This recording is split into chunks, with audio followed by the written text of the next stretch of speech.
Hello, everybody. Welcome back to League of 72 live with me, your host, James Allcott. It's a little bit lonely for me today because I won't have actual live guests with me. However, this is probably the most jam-packed show we've ever had because I've got a lot of company. It's been a very, very busy week and it's going to be an absolutely incredible jam-packed show. I'm so excited about where this channel is going at the moment. So if you're watching right now or if you're watching not live, whenever you're watching this, you've come to the right place because we've got access to areas at the moment. I've got a couple of amazing interviews and we've got the Championship, League One and League Two covered. And we want to bring you along the whole way through. So if you are watching for the first time, you haven't subscribed to the channel, then please consider doing so if you've enjoyed it by the end of this live stream. In this live show today, we're going to talk through some of the newly promoted teams, how they've got on in the Championship. We're going to have a look at League One and some of the big performances there, and a huge game, previewing a huge game in League Two as well. But we've got two massive interviews this week. In the entirety of it, they'll be coming out soon on the channel. The one with Sam Vokes, which I went and recorded this morning. That will be going out tomorrow. And an exclusive interview with Chris Wilder, which we did at the start of the week. An hour and 20 with the man himself. We got to enjoy his own garden. It was glorious. We're going to be showing you clips from that now. And of course, the main event will be coming out next week. So you've come to the right place this afternoon. Let's not mess about. I want you guys to get involved. I want you to call it in the comments. Okay, first of all, 5 games gone so far, 6 for some teams. Who is your player of the season so far? Who is your player of the season so far? And what are your predictions for the season after watching 5 or 6 games? Let me know in the live chat. Also, get involved with your questions because I'm going to be having a look at some of your questions and answering them in the show as well. The show is about you guys, so make sure you get yourselves involved and make sure you put it in your diary every single Thursday, 4 p.m. That man, Chris Wilder. We need to get straight into it. We have to show you some of this fantastic interview that we did. And the first thing that we thought was really, really important was to get your questions. So we did that on the community tab. We're going to do that with most of our interviewees when we chat to them. So again, if you want to get your questions in and be a part of this channel, make sure you hit the subscribe button. But we did ask Chris, first of all, what he thought about the EFL so far and how he saw it panning out as time went on. Check this out. So with the start of the Championship season, 5 games gone so far. You kind of alluded to it there, the fact that different teams are playing different ways. You've got teams keeping the ball for a long time, teams like Swansea, Sheffield United keeping the ball a lot, and then teams like Cardiff getting it up there, and we've got centre-backs who are top scorers in the league. What have you seen from those first 5 games? Have there been any surprises from the Championship season? Not really, not surprised at the top 2. I think that Fulham will comfortably win the division with the players that they've got at their disposal and the signings that they've made.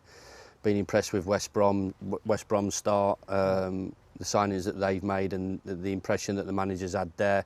I think Bournemouth will be right up there as well, with Scott's experience and the quality that they've got and the signings that they've made in the window. And there's a couple of, like I said, dark horses, the mighty Hoops. So. With Mark doing a fabulous job and Mick McCarthy and the old gunslingers, Neil Warnock and Mick McCarthy wanting to prove the young boys wrong. So I think it's I think you're really in for a really competitive division yet again, and I think that's what makes it so special. But I think even from an early stage, I think that the top 3 will take a lot of stopping and will be very powerful. And I believe. For the automatics, I think that you can't really look beyond a Fulham, West Brom, Bournemouth. The 2 out of 3 for that. So Fulham and West Brom to go automatically. Well, I think Bournemouth will be in the mix as well. I think the mix, and then obviously you're looking at a charge at the playoffs that can come from anywhere. Is there going to be a Barnsley from last year, a team that is unfancied that comes from nowhere?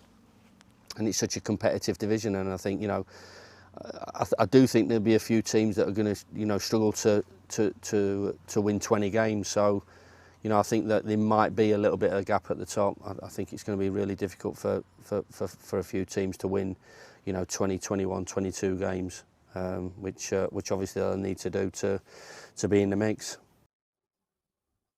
So there you have it. That's what Chris Wilder seems to think. He thinks it could be Fulham, West Brom, Bournemouth. And we've got a poll running right now. I want to check this at the end of this championship section as well. At the moment, Fulham are running away with it. So if you disagree with that, make sure you get involved in this poll. So Fulham, West Brom, Bournemouth or other. And if you're thinking of someone else can go and win it, call it now. Do it in the comments. I'll be reading them later on. So make sure you get involved.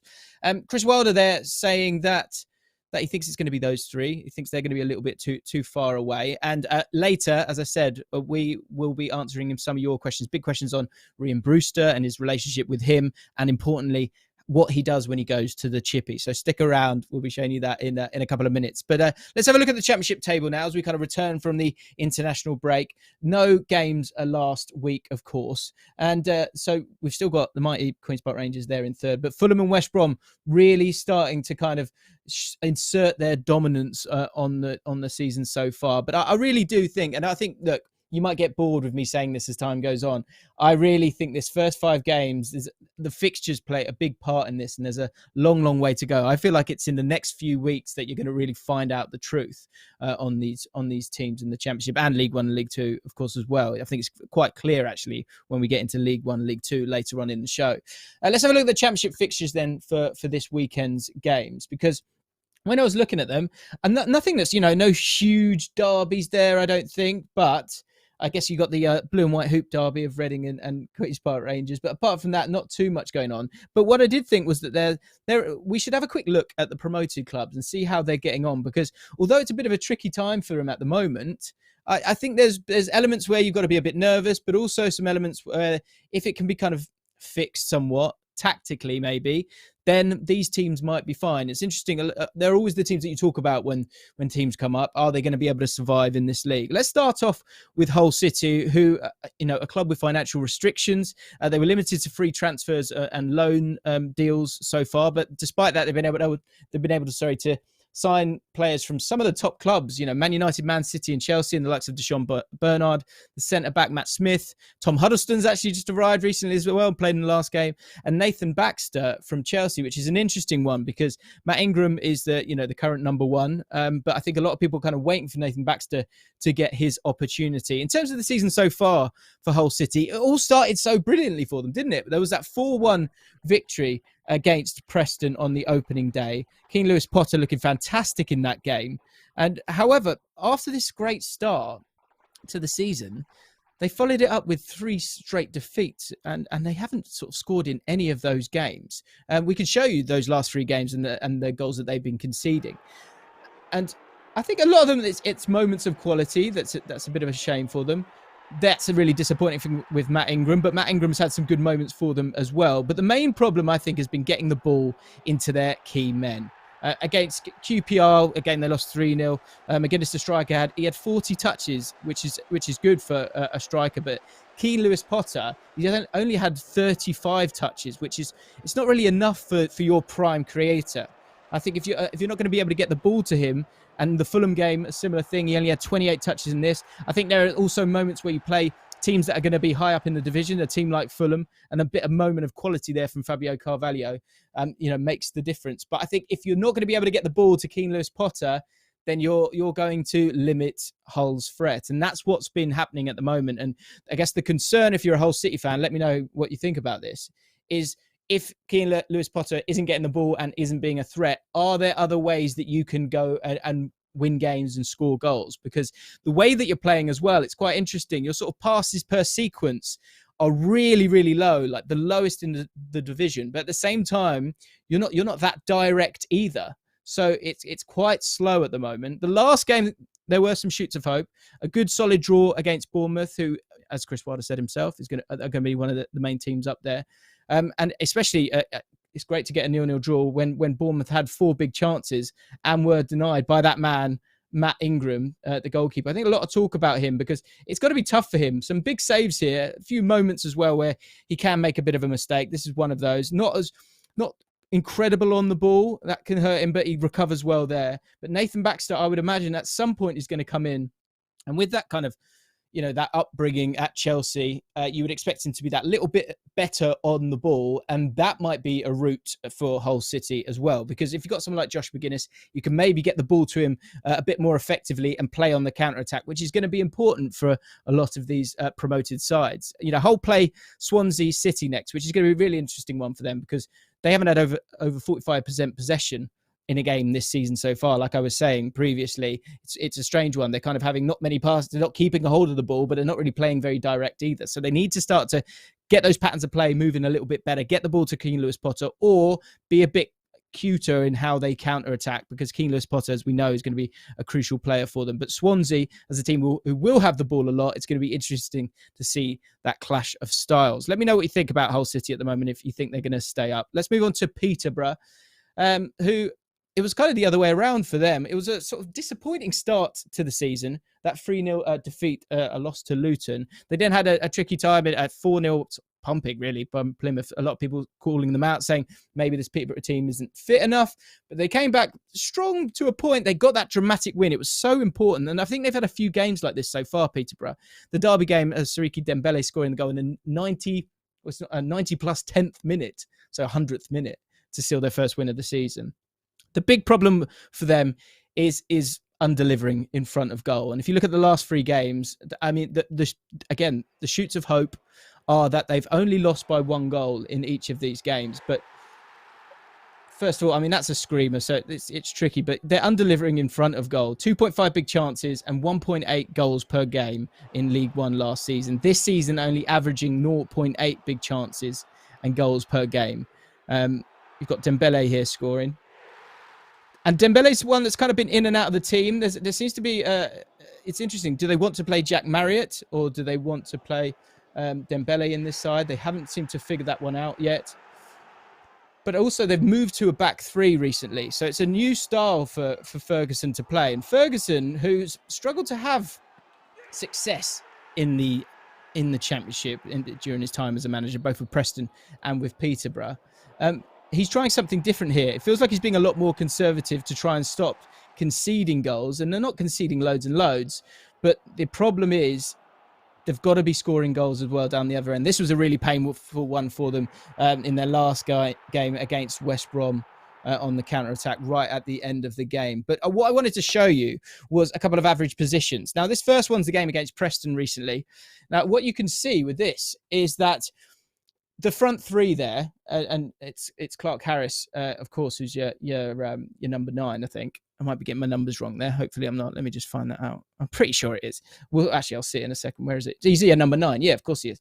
You can see that front 3 there, very isolated from the midfield too. And so I think there's a lot of question marks here, because you've got the wing backs aren't really getting forward because they're concerned about defending and looking to be a bit more solid. You've got Ollie Norburn and George Grant who've come in, who I think will get there in time. Ollie Norburn, I'm still waiting to see a little bit. George Grant, I believe he does have that talent to certainly play in this division. But there's some, you've got Schmodix in there as well. The problem is those 3 are really, really isolated, right? And so you need a bit more movement in and around it. And also you want Clark Harris to be further up the pitch. So let's have a look at the West Brom game. What you can see here is Schmodix doesn't play in this one. Johnson Clark Harris is dropping back a little bit deeper, and they're trying to get Jack Marriott further forward. That's the number 14 in this game. The problem with this is how far away, Clark Harris is from goal. This is the problem that they've got to figure out. Last season, I think you had those 3 players who you were able to kind of get the ball to a lot easier. This season, against better opposition and with 1 less attacking player, because you're playing 3 at the back, they're finding it harder to make it through. They haven't got sort of players working the channels and stretching the opposition, and it's just that little bit easier for the opposition. And you need to get Clark Harris in the box. So look, they're currently sitting 22nd. They're sorry, that's not them. That's Blackpool. The next few games are going to be really, really important for them. And, to go and play Sheffield United next is a cracker for them. And I'm intrigued to see how they get on, because they kind of need to start to turn it around, because games like Preston, games like Derby County. These are games where you want to be getting some points. So the time is now. Luton Town as well in that first one. It's only going to get harder for them as time progresses. So next two, you've got Sheffield United and Reading. They need to be getting some points from those two. Let's move on to the final promoted side. As I was saying, they're currently sitting 22nd in the league. They're the only newly promoted side, yet to win a match alongside Sheffield United and Nottingham Forest. And I think the thing with them, last season, we knew they were very good at the back. And they've had a lot of deadline drama. 15 new signings. They brought in Dujon Sterling. They brought in Jordan Gabriel, both of whom can play at right back. This is a game against Bournemouth. They got themselves a good 2-2 draw in this game and played well. And away from home, that's a cracking point, I would say. That's a great goal from Solanke getting him 1-on-1. What you will see defensively with the guys here, with Blackpool, is often there's a lot of sort of scurrying around. That's because I think at the moment, the structure's not totally there. They're getting spread about the pitch quite a lot. And often Blackpool, under Critchley, they want to press high. That's how they want to play. And so what they're going to need to do with that is just have a real good structure to the way that they play. And what's interesting this season is there's teams that are just going to play very aggressively and quickly. Teams like Millwall, who you can see here, were able to sneak a goal here early in the game and then lost after having a man sent off. Wallace doing what... Here's a Jed Wallace thunderbolt, by the way, on its way. Look at this. I mean, there's some moments in times. This is the sort of jump up in quality sometimes. You've got someone like Jed Wallace who's standing over it and he's going to hit the target. So these are just things that they need to acclimatise to. But with the new signings that they brought in, as I say, 15 new signings, they finally brought in a winger in Owen Dale. What they need to do is get that shape correct in how they're pressing. And that comes with chemistry, time on the training field. And I can show you here, again, a couple of average positions. The game against Bournemouth, 2-2 draw. Really, really good performance there. What you can see there, it's almost like let's call it a C. If you think from 10, 28, 9, 11, and 2, that's how you want to press. And then you have, your two centre midfielders there to kind of deal with it if the press is broken. That's a really good structure that Blackpool had in this game, and they were able to get something from it, win the ball high up the pitch, and then go and cause trouble to the opposition. The biggest strength that we talk about with Blackpool is how good they are without the ball. And so they're going to need to do that. It's only going to get harder with the ball, so they need to be brilliant without it to almost create chances for themselves, as we often see with teams that press really well.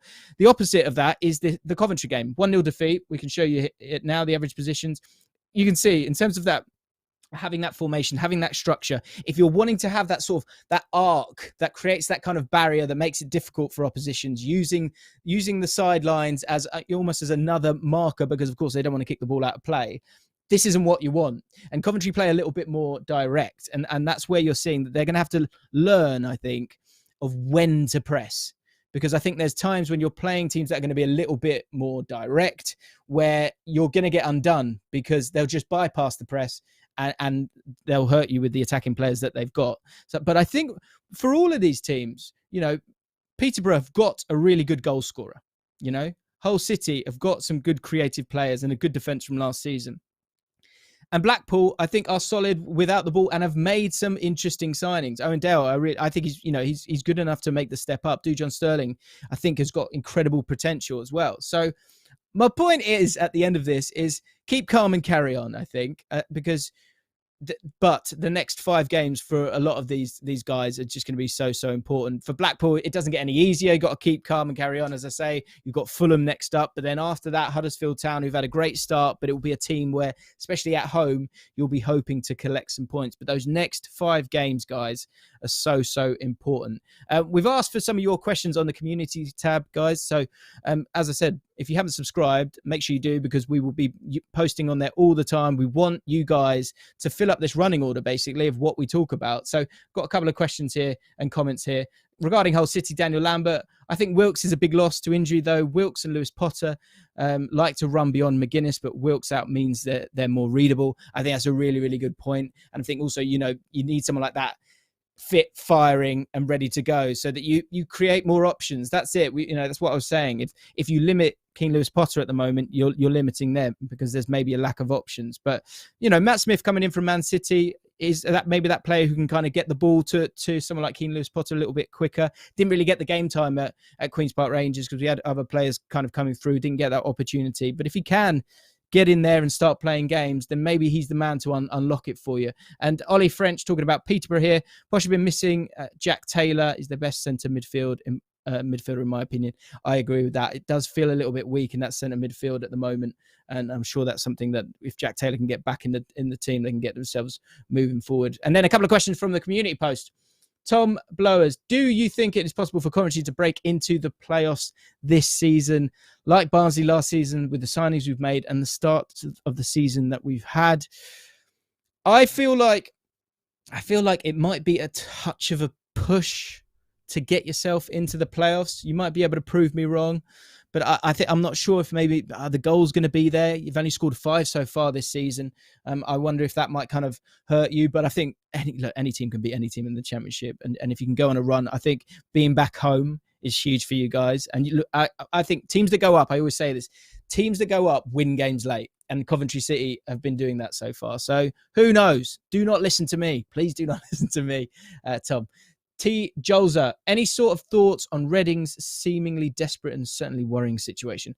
And how do you think your boys get on against us on Saturday? I'm hopeful, I'm confident, I'm scared, all the things that you should be as a football fan when you feel like you've got a chance of certainly making the playoffs this season. I think Reading, again, they've signed a lot of players, a lot of experienced players. I guess it's a case of, can those guys bed in and stay fit? I think that's going to be the biggest thing when it comes to Reading. I like Paunovic. He obviously did well last season, but it is a bit of a terrible run at the moment. To lose 4 of the last 5 is a little bit scary for you. I think it could be a slog this season, but there's still some steady players in there. I think they've got to be a little bit more solid at the back. You can't be conceding 13 goals at this stage of the season. So I think that's the problem for them. I hope that we can break them down away from home, but who knows? And Lukikins, where is Fabio Carvalho's ceiling in terms of previous Championship breakout stars? I think the biggest problem for him will be game time. And by that, I don't mean just because he's not brilliant. I think it's just because the depth of the Fulham squad. It's just outrageous. You've brought someone like Harry Wilson in. I think he's going to want a free role at times. But that said, Fabio Carvalho, I said it on a video in January when they were still in the Premier League. He is the guy who's going to come through for them. Really impressed in Premier League 2 and has now hit the ground running. You saw the goal we just saw there recently, the quality that he's got. So I think he is breaking out, isn't he, right now? And it looks like Fulham are looking very, very strong. So let's enjoy him whilst we've got him. Speaking of people that we want to enjoy, and I was able to enjoy very, very much so earlier in the week, Chris Wilder, as I said earlier, we've got an hour or so interview. He talks about Sir Alex Ferguson. He talks about Sheffield United. He talks about his managerial career. He talks about Pep Guardiola. He talks about if he would manage Sheffield Wednesday or not. We talk about that for a second. So much. So that's coming up on the channel next week. I'm so excited for people to see that. But on the community tab, so easy to say, isn't it? On the community tab, we asked you your questions to ask Chris Wilder, and here are his answers. But we've got some questions for you. Let's get straight into it. First of all, what's your experience like with Ryan Brewster? How can Sheffield United get the best out of him? Excellent. He was a young player at the time at Liverpool. There was West Ham, Palace, Newcastle. We beat off competition to sign Ryan. I think Ryan was really unfortunate that he came into a team that was obviously struggling to create chances in the Premier League.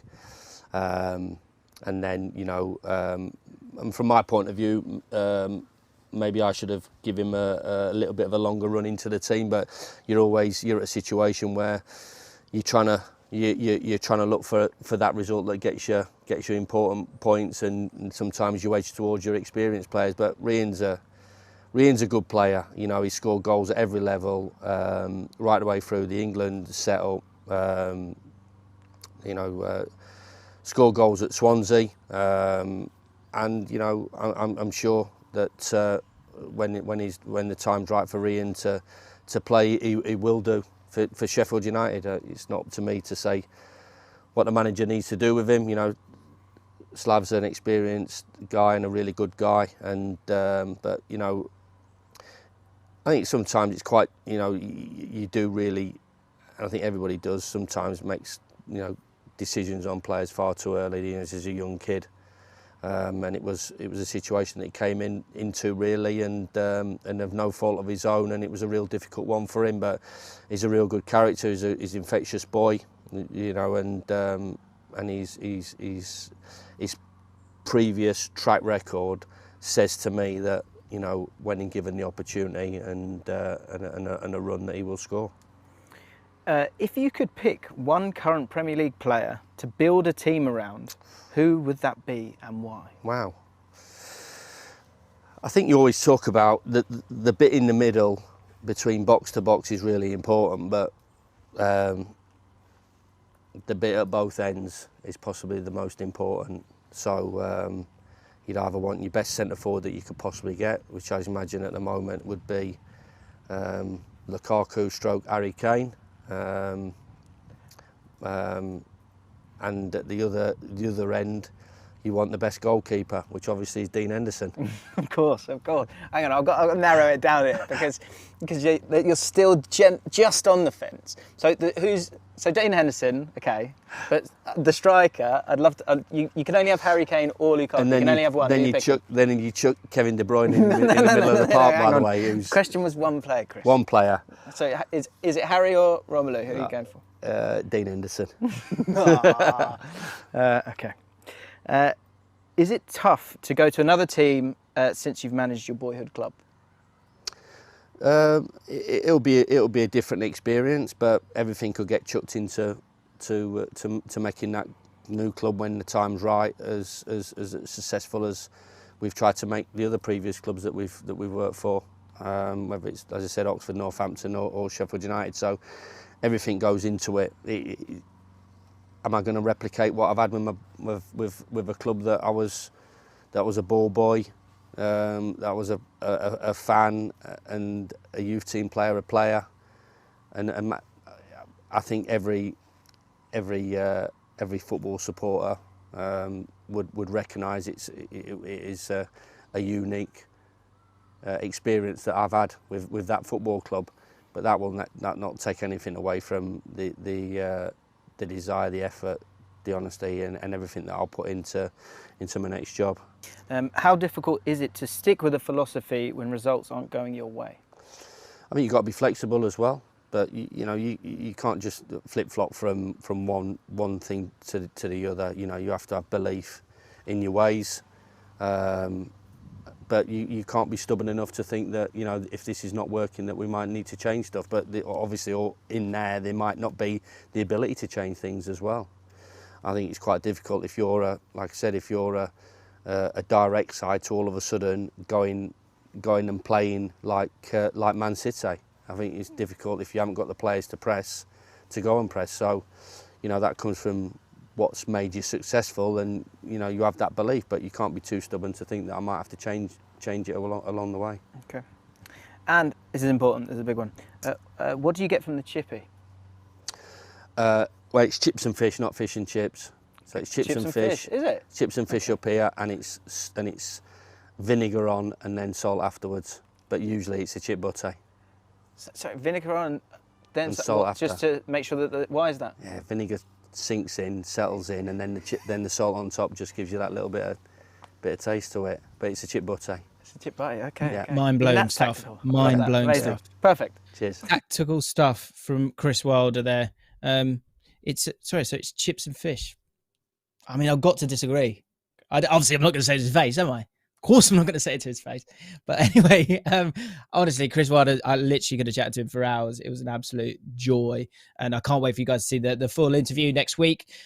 So, yeah, keep it locked on League of 72 and you'll get to see that next week. Let's move into League One. Fulham still winning the poll, by the way, if you haven't voted. I think it was 60% last time we had a look. Let's have a look at the weekend results, because Championship, there weren't any games, but in League One, there were a few.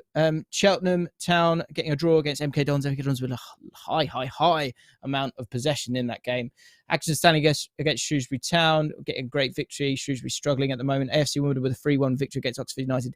And Bolton Wanderers with a draw in the week against Burton Albion. So what does that say about the league table? Well, it is starting to shape up a touch.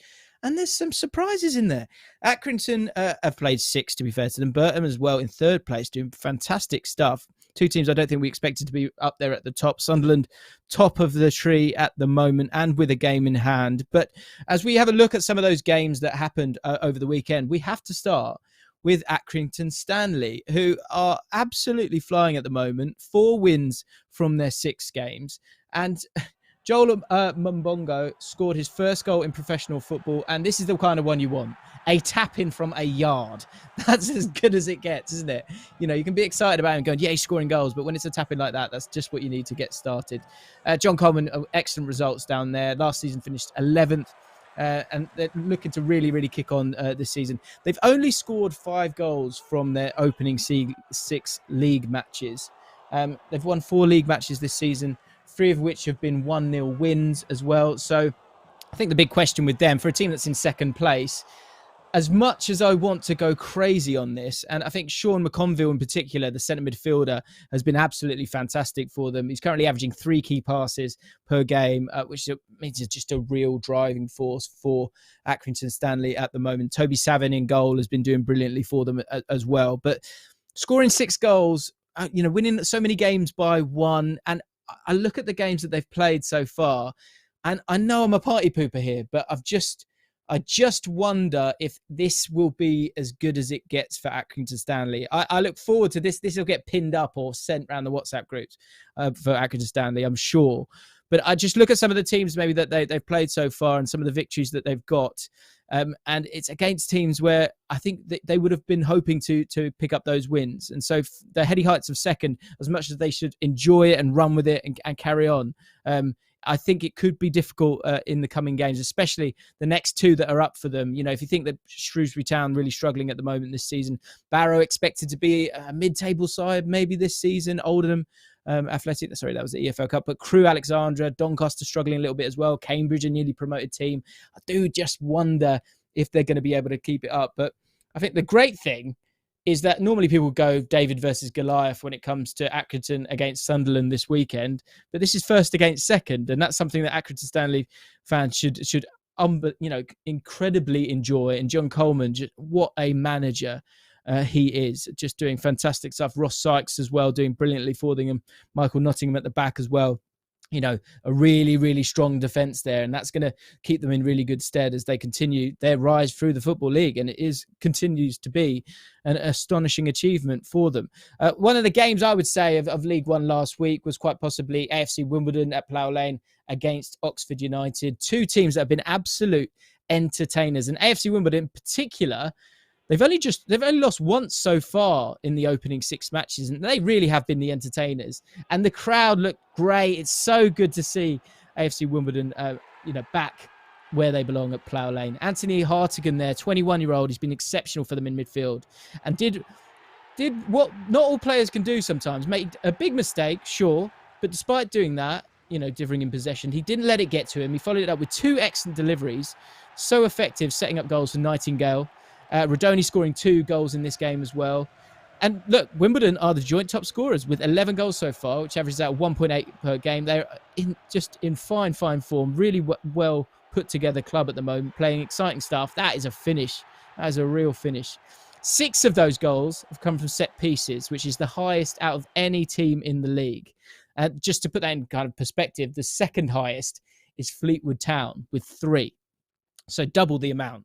But they've also conceded the least amount of XG from set pieces as well. And, we know how football works. So set pieces are so important that, if you could score down one end and stop them down the other end, I think we're seeing that up and down the divisions this year with a lot of teams. If you can do that, you're giving yourself a really, really good chance. And I think their game against Morecambe this week, it's going to be another one where they'll look to do that. And as a team that still looks to kind of bomb on and go for it with exciting, young, talented players, academy graduates as well, it's going to be interesting to see how Cole Stockton does for Morecambe against them next week. He's going to be getting at them, harrying their defenders.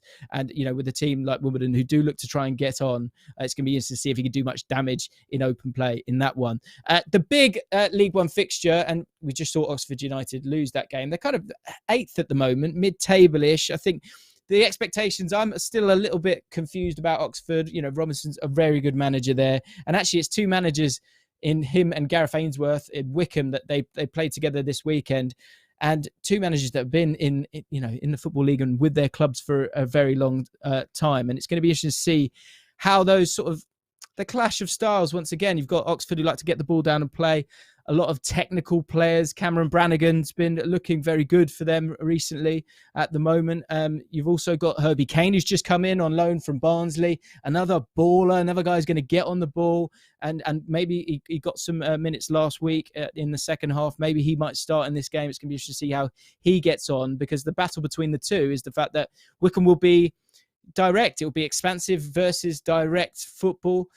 You know how Wycombe are going to play. There's going to be Vokes, McCleary and Daryl Horgan who will be up there. They'll be looking to get him using the quality of Jacobson on that left side for them. And those counter-attacks, will Oxford and their expansive way of playing, will they be able to deal with it? It's going to be interesting to see how they can get around it and bounce back Wycombe from that 3-1 defeat. In that 3-1 defeat, a lot of people are saying Wycombe actually played quite well. And I was fortunate enough actually this morning to go down and have a chat with Sam Vokes. Sam Vokes was a bit of a surprise signing for Wycombe, coming from a really frustrating time with Stoke City. And I spoke to him, again, another video that will be coming out tomorrow on the channel, me chatting to Sam Vokes about all sorts, him being the DJ at Burnley and if he's been able to kind of retain that job at Wycombe, Bayo Akinfenwa, what it's like playing with him, what he wants from the season, and touching on those frustrations at Stoke last season as well. So make sure you don't miss that. But for now, we've got a little snippet from it where we find out, well, something that we didn't expect to, because as we were sort of gearing up to start the interview, Daryl Horgan sort of was going in and he looked a little bit glum, and Sam understood why. Check this out. He felt the Ronaldo effect, I think, last week. He went away with Ireland. Oh, obviously, did he? Ronaldo back, didn't he? Last 2 minutes. Oh, yeah. Scored Oh, 2 did he goals. get? What did it? Was Daryl it the Horgan. bang bang? Was it against? It was against Ireland, Republic of course, Ireland. Yeah.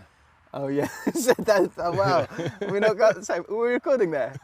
Okay. Well, let's do it. Can we start with that? That's amazing. So of course I'm here with Sam Vokes. Sam, it's wonderful Great to meet you, to meet you and chat to you. We're just outside the training ground at your new club, Wycombe Wanderers, which of course we're going to be talking about in a second.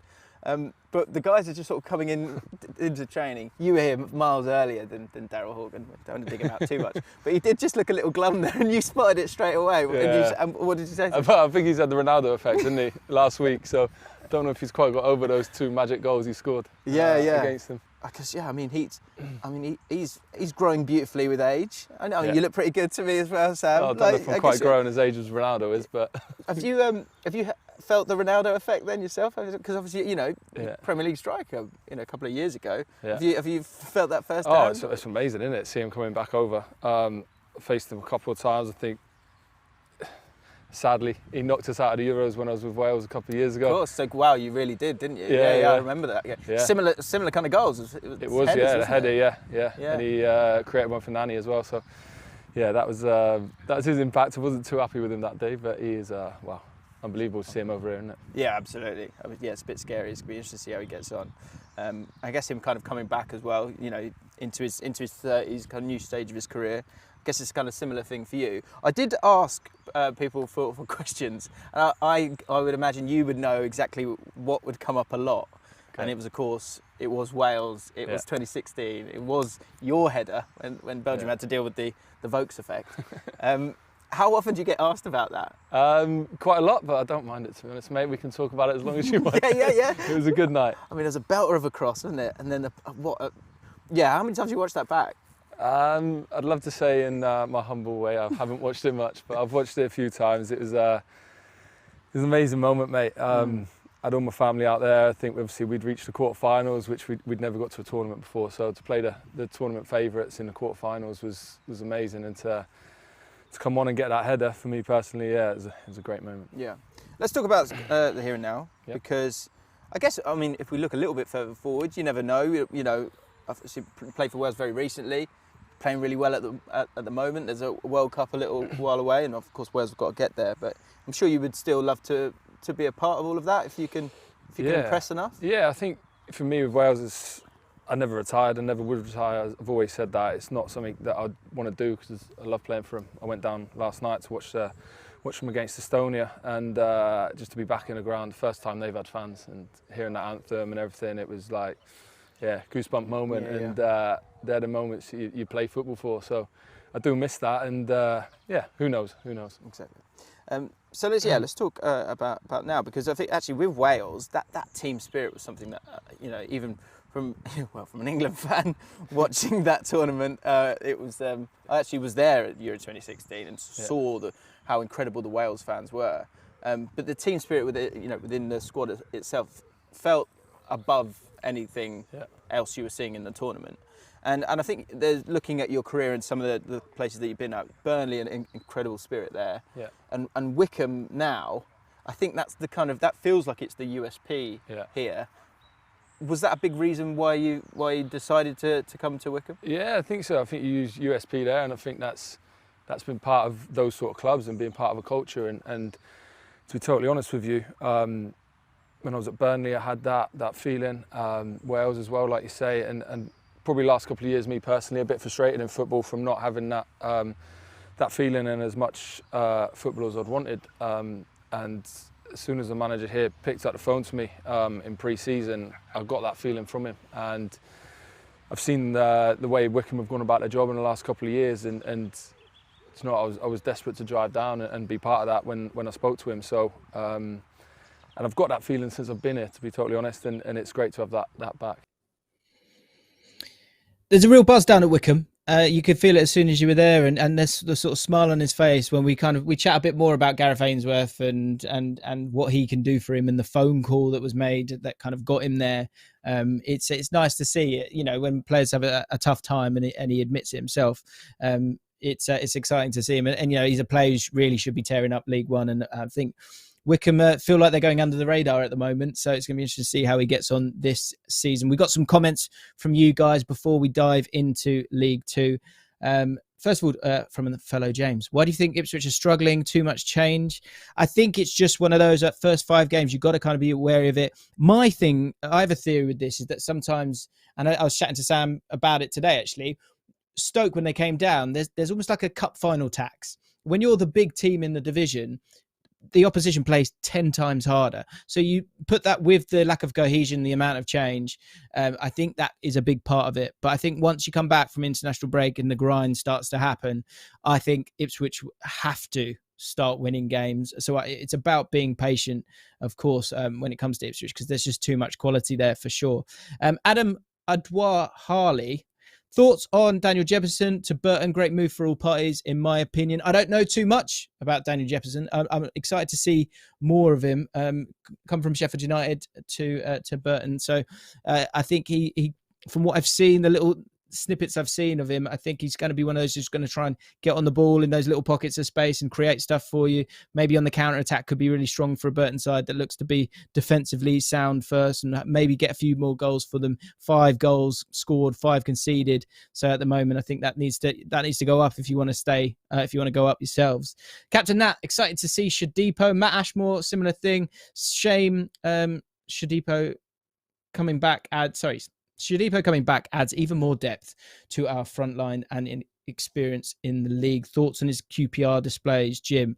What you'll get with Shadipo is someone who actually scored a few goals for Oxford United. I'd love to know what Oxford United fans think of him in terms of his time there, because I think he scored quite a few goals for them. For us, he was an out-and-out winger who was quite happy, sort of relished getting to the byline and getting his cross in. And so if you've got the likes of Lee Gregory, you've got the likes of Saido Berahino looking to get in there as well, I think that's only going to be a great thing for them. And I think also he'll be able to kind of stretch the play both in terms of width and driving with the ball as well, which might create more space for that really tasty midfield that you've got in there as well. So it might create more space for Barry Bannon as well. So I think as soon as he comes back, I think it's exciting times, although Oxford fans might feel a little bit different because I don't think he'd always set the world alight for them. But Oxford United fans, you're going to have to let me know. Let me know in the comments. Right, let's move on. Let's quickly have a look at the fixtures, for League One before we have a look at League Two. Rotherham United versus Fleetwood Town, Charlton Athletic against Cheltenham Town, Plymouth against Sheffield Wednesday, Shrewsbury Town against Crewe. That is a big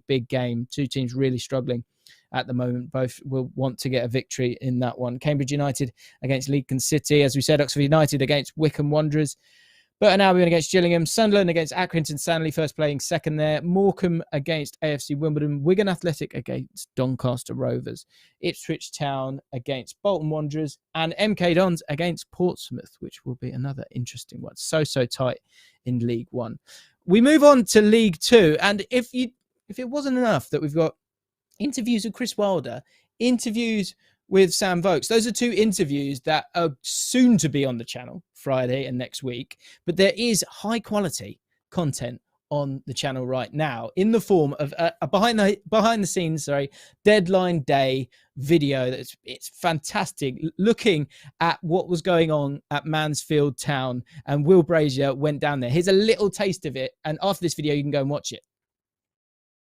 Has he got a contract? Burnley have sent through paperwork. Are we doing that or not? All being well, he'll be a Mansfield Town player this afternoon, tonight, sometime. Oh, well.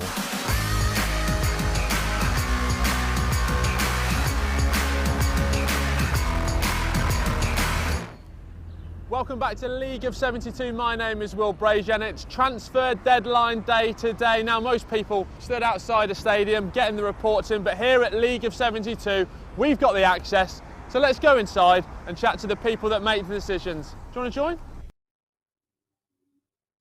Okay, so if you want to join, then you can go and watch that video right this second. They signed a player on the day. I won't reveal who. You have to go watch it yourself. But they're going to need some signings as well after they had 2 players sent off at the weekend. We can have a look at let's have a look at the league table first. And we're going to go through a couple of teams who impressed last week as well. Harrogate Town being one of those. We spoke about them last week. Forest Green Rovers the week before, chatted about them as well. We are ticking all the boxes. We're talking about all of the 72 this season. Swindon Town really impressing a bit more so than others would have expected, and Northampton Town as well doing maybe a little bit better. Those playoff positions are really interesting at the moment. A lot of people there maybe that we weren't expecting to be there, but it's going to be so tight. We can have a look at some of the results as well from last week. Bradford getting a 1-1 draw against Walsall. Walsall will be delighted with that. Exeter City 0-0 against Forest Green Rovers. Stevenage 1-0 against Swindon Town. Bristol Rovers getting their first victory of the season. Newport County, getting a 2-2 draw against Leyton Orient. Northampton Town, that's why I said it the last one, didn't I? Winning 2-0 against Scunthorpe United. Carlisle United beating Salford. We're talking about that in a second. Tranmere Rovers getting another victory. They'll have a 1-0 against Hartlepool United. Oldham losing to Barrow. We'll be talking about that one.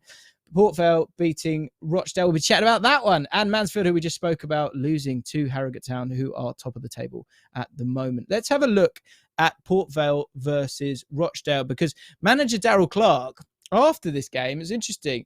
Obviously, because they lost the game 3-2, but after a tricky start of the season where it was a mixed bag of results, some disappointing losses, dull draws, also fantastic win against Forest Green Rovers the week before.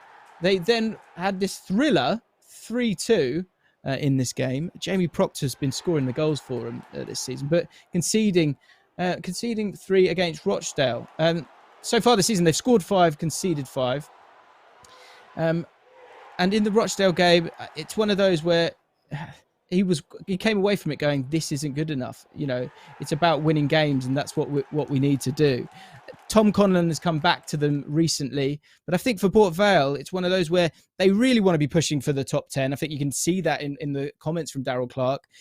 He was suggesting that, we've got to be better than that. It was a polar opposite performance from the Forest Green Rovers result the week before, where they were great defensively, got 2 early goals, and then were able to kind of, keep a team like Forest Green Rovers, who've, been the top scorers in the division, out for the whole of the game. So to concede 3 at home is really, really disappointing for them. For Rochdale, Robbie Stockdale's side, they're now in 10th. They're one of only 2 teams to have beating Port Vale. They scored 10 goals so far in their 6 matches. And I think that here's a couple of stats for you, which I think is going to be important when you're looking at Rochdale, because I expect Rochdale to gently rise up the division, because 10 goals so far, which is fantastic. In terms of XG in open play, it's 8.5, which is the best in the division.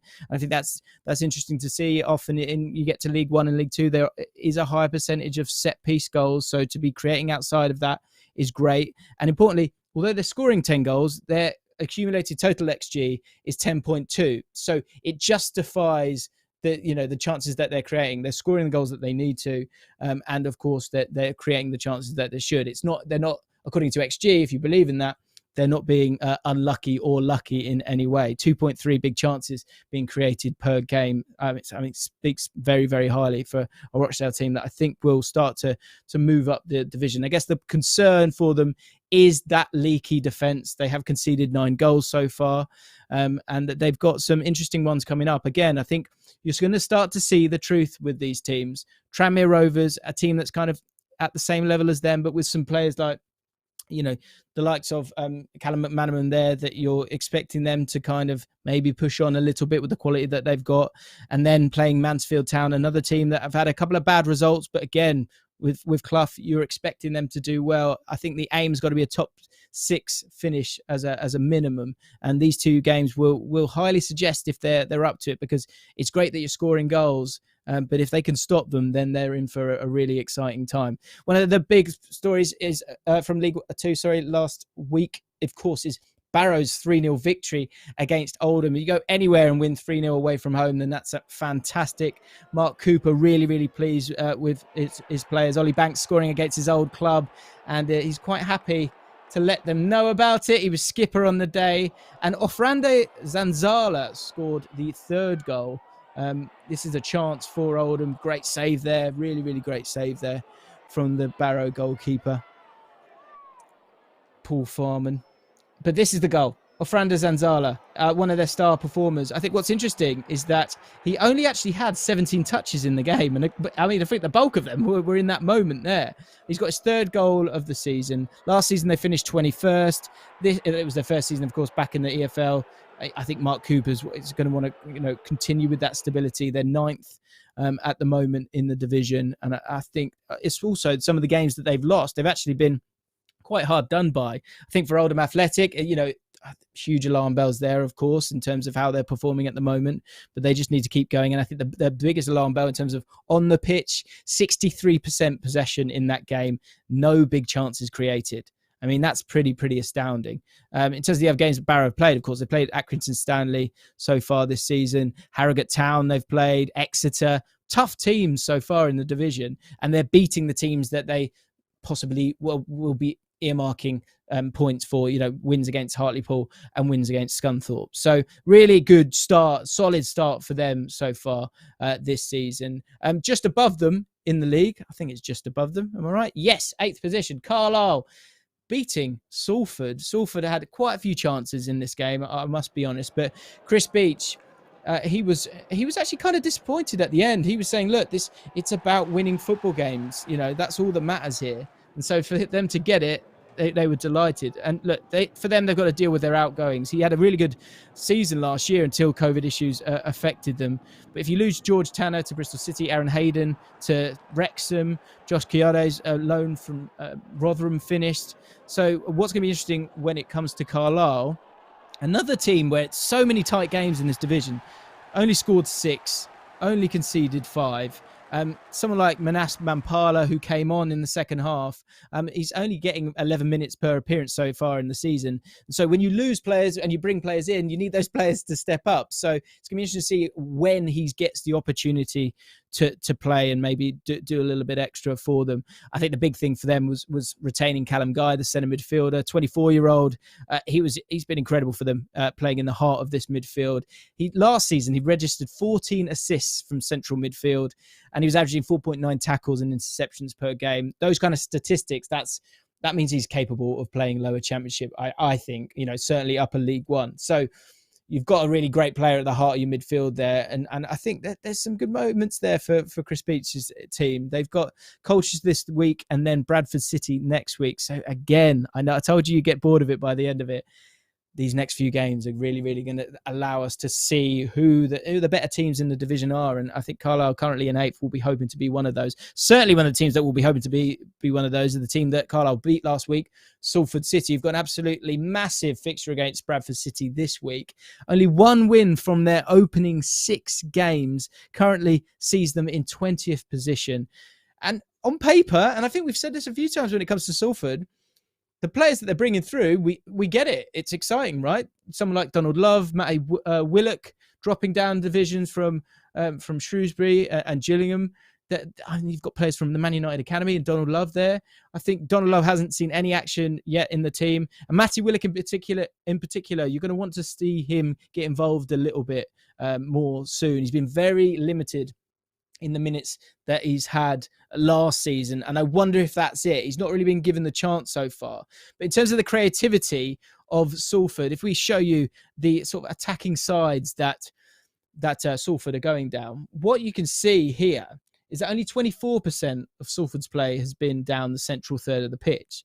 And also they're kind of struggling to get opportunities in terms of shooting within the box. 35% of all of Salford's shots have been outside the box. So what that says to me is that you've got a team that wants to go down the wings, but it hasn't been creating enough quality or getting the ball inside the box and then getting bodies inside the box to take those chances. You've got someone like Henderson up top.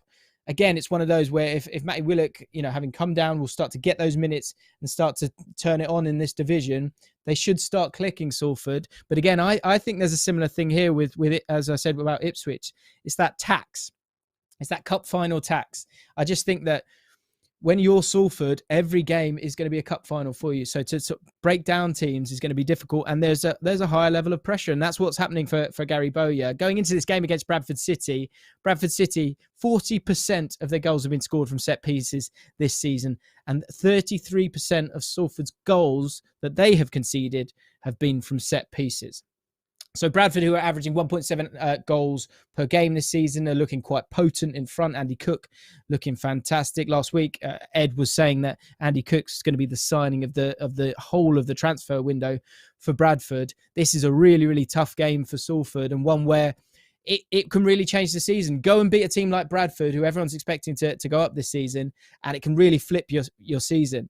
Lose it, and the pressure is going to be massively on them, especially with Salford playing at home in this one. They've got the quality there. Matty Willock, Elliot Watt, Finn, Cousin Dawson as well. It's there, but we haven't seen it as of yet. And, 5 games is one thing. It's just a form table. Once we get to 10 games, then it's starting to get a little bit scary for them. So we watch with bated breath, don't we, guys? Let's have a look at some of your questions. LATV, do you think Newport will go up? And who stood out for you so far? Ed Upson is the player that I will go for them.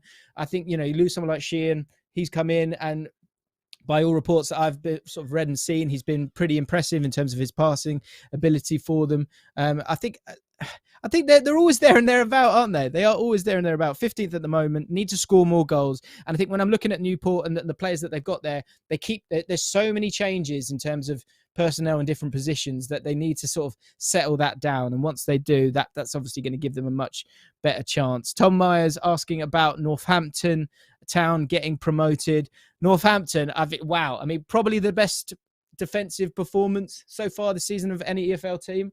Fraser Horsfall and John Guthrie, the centre-backs, that's what I'm talking about. Once you have that kind of solidity and consistency in terms of players, you're giving yourself a real chance. So those two as the centre-backs for them, they've got a big chance. Another team, of course, that isn't maybe scoring enough. For them to be 5th in the league and to have only scored 5 goals, I think it just highlights how tricky it is to win games in League 2 this season, because it seems like there's a lot of teams with good defensive records and none are better than Northampton at the moment, only conceding 3. So why not? That's always what I say, be it England, QPR or any team. Why not? Let's finish up with the League 2 fixtures this weekend. Harrogate Town at top of the league at the moment, taking on Newport County. Barrow against Colchester United. Salford City, we just spoke about that. Set pieces, keep an eye out for them this weekend. See if Salford can withstand it. Bristol Rovers against Crawley Town. Walsall against Mansfield Town, Sutton United against Stevenage, Scunthorpe United against Exeter City, Swindon Town, great start for them, against Port Vale, who we just spoke about. We're going to find out just how good they are in the next couple of games. Rochdale against Tranmere Rovers, Leyton Orient, who've had a solid start against Oldham Athletic, who are really struggling down the bottom, although, of course, did win during the international break, beating Sutton United, who are currently down the bottom without a victory so far. Forest Green Rovers against Northampton Town. You've got probably the best attack against the best defence there, which could be interesting. And Hartlepool United against Carlisle United. That is a nice, tasty one up north to finish off that list of fixtures. So there you have it, guys. Another League of 72 live. I hope you haven't minded listening to my voice for the entirety of it. I've really enjoyed it. I'm loving diving into the EFL every single week with you guys, looking at all these goals. And of course, we're bringing you some incredible access as well. So if you want to keep joining us on that journey, please consider subscribing. If you could like this stream as well, that would be massively, massively appreciated as well. And of course, get involved in the comments right now. I want to know, who's your player that I need to keep an eye out? Who do I need to be looking out for? What performances and teams should I be looking out for? And who's going to win their games this weekend? I want to know all of the above. Just get in there, get writing, and I'll be in the comments straight after this. Let's have a look at the poll winner. I think it is Fulham with 53%. Congratulations, Fulham. That means that you will definitely win the title. It's guaranteed now. I hope you've enjoyed the video. I hope you've enjoyed the stream. I hope you enjoyed Chris Wilder and Sam Vokes and a lot of me, as I said. We will see you next week, Thursday, 4 p.m. Very, very simple. We'll see you then. Thanks for watching. Goodbye.